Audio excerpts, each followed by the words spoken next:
pureskeli heinää välillä. Koira, joka ei osoita lainkaan terävyyttä, ei se pitänyt minua mennä. Vähän niin kuin naureskeli. Siinäpä hommassa. Se on 1B. Ja toimintakyky sitten kelekka, pimeä huone. Kelekalla ei tullut hyvin voimakasta uhkaa. Pieni uhka, pikkusen murahti siinä ja kun kelekka pysähtyi, niin lähti heti kävelemään kohti. Ja alkoi tutkimaan sitä, teki aivan oikein ratkaisun, tutki sitä ja ei mitään, sinä meni kaveriksi. Pimeässä huoneessa hirveällä vauhdilla lähti sinne perälle. Kävi perällä, seisoi vähän aikaa sinne, mitä täällä tehdään. Kävi minun luona, sitten lähti uudestaan ja sitten se otti sieltä. Ei minkäännäköistä apua tarvinnut.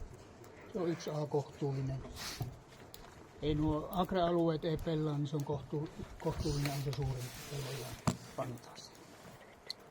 Ja tosiaan 1 Miikka tuli sieltä puolustushalusta ja 205 kaiken kaikkiaan. Mutta se ei ottanut teitä puolustuksessa tosissaan, niin silloin ei tarvinnut itseään puolustaa. Et ota ketään tosissaan. Minusta se oli hyvä niin. Joo, ei se tarvitse. Ei me voi sen enempää, ei me voi mennä kopsauttaa. Joo. Ei ottanut. Ei. Hyvä. Joo, pieni.